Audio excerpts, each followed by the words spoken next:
Hi and welcome to the latest Innovators video, Innovator number 9. I want you to do me a favour. Take approximately 4.5 minutes time out from your life, or whatever you're doing right now. Press pause on this video and sit and listen intently to the environment around you, and return to me once you've done so. Welcome back. You've just experienced what is Innovator number 9's most famous and controversial composition. You may think that it's a joke, but if you take a minute to consider this, how do you define a music composition when there is no apparent evidence of instruments or structure? Composed as a sound experience, Innovator number 9 was interested in the idea of chance playing a role in composition, in order not to fall into predetermined musical forms or cliches, such as harmonic chord clusters or scales. In this composition, as Larry Solomon describes, chance was used to free the composer from controlling sounds and exercising his personal tastes and choices, his memories, his likes and dislikes. Alongside this, probably his most famous composition, during his 60-year career he has also been viewed as an artist, philosopher, theorist and writer. His listed works total over 330, comprising of 181 musical works, 9 graphic works, and with 9 books completed during his career, written solo or in collaboration. His impact on modern music composition and how it can be appreciated and acknowledged cannot be denied. TheArtStory.org state that he is best known for revolutionizing modern music through his incorporation of unconventional instrumentation and the idea of environmental music dictated by chance. He redefined how many of us think about music and musical content. In a lecture in 1937, he predicted that the special function of electrical instruments will be to provide complete control of the overtone structure of tones, as opposed to noises, and make these tones in any frequency, amplitude, and duration. This at a time when the recording industry was still in its infancy and electrical instruments were limited. For example, the electric guitar had barely been invented, and the synthesizer would not be developed commercially for another 30 years. Seen as a radical throughout his career and often not given the recognition he deserved, more often described by critics as a philosopher, we should be mindful that Innovator number 9 was first and foremost a composer not only of music, but also of words, concepts and ideas. Welcome to the world of John Cage. John Cage was an inquisitive child brought up in a bohemian atmosphere by his parents, where he was exposed to a number of radical ideas, thoughts and interests. He learned piano in his early teens and excelled at school. In 1928 he completed his graduation from the Los Angeles High School and enrolled at the Pomona College, Claremont, and studied there till 1930, and then dropped out after deciding he was going to be a writer. Cage went to Europe thinking himself a writer, but after a few piano lessons at the Paris Conservatory and a year wandering around Europe and North Africa with his friend Don Sample, Cage returned to Los Angeles in 1932, a composer of mathematically constructed scores, but also a painter. During the early 1930s, Cage met a number of people whose influence and interests led him to study under the composers Henry Cowell and Adolf Weiss. Cowell suggested John take lessons from Arnold Schoenberg. Schoenberg was an Austrian-American composer and one of the most influential music teachers in the early 20th century. He created new methods of musical composition involving atonality, namely serialism and the 12-tone row, breaking away from the traditions of classical music that had been imposed for centuries on composers. In Cage's autobiographical statement, he says, "When I asked Schoenberg to teach me, he said, 'You probably can't afford my price.' I said, 'Don't mention it, I don't have any money.' He said, 'Will you devote your life to music?' This time I said yes. He said he would teach me free of charge." Struggling to appreciate Schoenberg's approach to harmony, after 2 years of study, Cage decided to leave. The next few years saw Cage switching from job to job until he settled on one as a dance accompanist at UCLA, where he also created music for choreographies and taught a program on musical accompaniments for rhythmic expression. This would lead him on to Seattle at the Cornish College as a composer and accompanist. It was in Seattle he claimed to have invented the prepared piano, in which he inserted nuts and bolts, screws and rubber erasers at different points inside the piano. As explained by Mark Swed of the Los Angeles Times, this radically changed the nature of the piano, turning it into a gently startling one-man percussion band, and it was one of the things for which he became known. In 1939, Cage composed the first of a series of live performance works called Imaginary Landscapes, which were to be performed with conventional instruments and electronic devices. While working in Seattle, Cage experimented with the electronic equipment for the recording studio at the Cornish School and composed a part for Imaginary Landscape No. 1 that required disc recordings to be performed on a variable speed record player. In the summer of 1941, Cage left Seattle to teach at the Chicago School of Design, and whilst there he also worked at the University of Chicago as a composer and accompanist. Although well appreciated by audiences and critics, Cage thought there would be more opportunities in New York, and so moved there in the spring of 1942. Initially, Cage's reputation gained him favour there, and he was introduced to artists such as Max Ernst, Marcel Duchamp, Pierre Mondrian, and Jackson Pollock, amongst many others. He received enormous support from the arts patron Peggy Guggenheim. However, this support was short-lived when Cage signed another contract for a show at the Museum of Modern Art, so Guggenheim stopped all her support. Thus, though Cage's concert at the Guggenheim Museum was successful, he was actually left unemployed and penniless.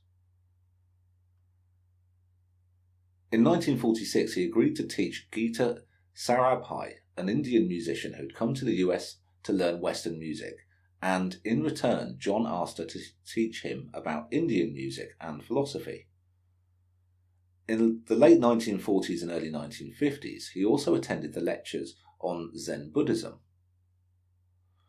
The study of Indian and Buddhist philosophies inspired him to compose many works like the Sonatas and Interludes for prepared piano and String Quartet in 4 parts. In 1950, Cage began an association with the Wesleyan University and worked within its music department up until his death in 1992. During this period, Cage had become interested in Eastern philosophies, especially in Zen, from which he gained a treasuring of non-intention. Working to remove creative choice from composition, he used coin tosses to determine events. Music of Changes for Piano, 1951. He wrote for 12 radios. Imaginary Landscape No. 4, also 1951. His 4 minutes 33 seconds, from 1952, has no sound added to it, that of the environment in which it is performed. The Concert for Piano and Orchestra, from 1958, is an encyclopedia of indeterminate notations. Yet other works show his growing interest in the theatre of musical performance, such as Water Music 1952, for pianist with a variety of non-standard equipment, and also his interest in electronics, Imaginary Landscape No. 5, for randomly mixed recordings in 1952, and Cartridge Music, for small sounds amplified in live performance from 1960. In 1961, Wesleyan University Press issued Silence, which was a set of John's lectures and writings on a wide range of topics comprising the well-known Lecture on Nothing. Lecture on Nothing was first presented to an audience in 1950. This was a lecture delivered as a poem culminating in the concept of nothing or no thing, but rather of the notion of experience. The lecture, when presented in the book Silence, shows the intention of the delivery, including pauses. It was a demonstration of rhythmic structure applied to the spoken word.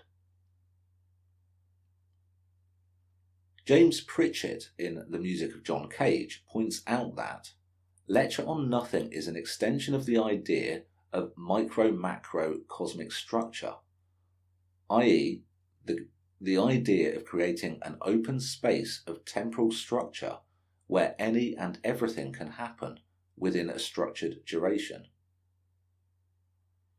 Alongside other works by Cage, this was part of the exploration of chance, silence and space as a precursor to his composition 433. Returning to probably his most famous piece, 433, Cage in his book Silence, Lectures and Writings argued that there is no such thing as an empty space or empty time. There is always something to see, something to hear. In fact, try as we may to make a silence, we cannot. As explained by Larry Solomon, he redefined silence as simply the absence of intended sounds or the turning off of our awareness. Cage first began exploring the idea of composing a piece that contained no specific musical instructions but rather silence in 1947. However, it was not until 1952 that the composition was fully formed. Why would anybody write music in which nothing is performed? Some people assume that Cage did it just to shock. Others have regarded it as a deliberate affront or insult, either to the audience or as an attack on music as an art form, whilst others thought it was just the act of a fool or that it was just too easy and he was being too clever. But it was composed after 5 long years of careful deliberation. Cage said, "I knew it would be taken as a joke and a renunciation of work, whereas I also knew that if it was done, it would be of the highest form of work." Cage believed that art and life should not be separate but one and the same. He said that art is not an escape from life but rather an introduction to it. He also stated, "It is time to turn the environment into art." These thoughts brought him to the concept of interpenetration. Cage believed music could no longer be considered new or experimental unless it incorporated interpenetration. Previously, sounds that were outside the composer's intentions were considered unwelcome noises, but in the words of Larry Solomon, works that welcome and include sounds outside of the composer's and performer's intentions are those that include interpenetration. Cage's interests in the I Ching also provided him with approaches to composition using chants, and this consideration also played its part in the formulation and conception of 433. 433 is the ultimate composition featuring interpenetration, as it is framed by a start and finish, usually monitored by a stopwatch, but can contain any sound that occurs within the time allocated to the performance. For example, the first performance was by pianist David Tudor in Woodstock, New York on August 29, 1952. Tudor walked onto the stage, sat at the piano and placed the handwritten score, which was in conventional notation, with blank measures in 3 movements, on the piano. Tudor signalled the commencement of the piece by lowering the keyboard lid of the piano and sat motionless as he used a stopwatch to measure the time of each movement. He finally raised the piano lid to signify the end. The score, written for, and I quote, "for any instrument or combination of instruments," indicated 3 silent movements, each of a different length, but when added together totalled 4 minutes and 33 seconds. The composition gives opportunity to divine influences, i.e. the sounds that are not made intentionally, but are already there around us, free to be heard and free to penetrate the art. Thus nature and life literally become the art, echoing the statements Cage made about life, art, and the environment being one. Kyle Gann stated in his book No Such Thing as Silence, John Cage's 433, as an act of enclosing environmental and unintended sounds in a moment of attention in order to open the mind to the fact that all sounds are music. Alex Ross, writing in The New Yorker, states that Nearly 6 decades after the work came into the world, 433 is still dismissed as absolutely ridiculous, stupid, a gimmick by some people. So why is John Cage important and deserves the title Innovator number 9? His predictions in the 1930s that electronic instruments would be able to produce any conceivable sound and would dominate music production was prophetic. His experiments in different forms of composition in order to explore how music could be written presented new approaches and understanding to music production and performance.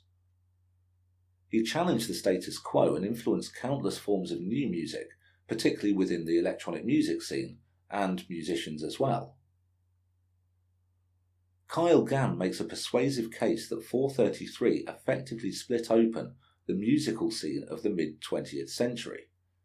He writes, "Listening to or merely thinking about 433 led composers to listen to phenomena that would have formerly been considered non-musical, i.e., sustained tones, repeating patterns, other murmurs of the mechanical world." Cage cleared the way for minimalism, even if he showed that he had little sympathy for it when it came along. He also spurred the emergence of ambient music, sound art, and other forms of relating sound to particular spaces. Larry Solomon argues, 433 continues to baffle and confound people today. It has become an icon of the modern era, at once synonymous with Cage in the popular imagination, and Cage with it. He also states, 433 requires a serious, reverent, focused and open mind that is willing to put aside preconceptions and embrace the universe of sound as music.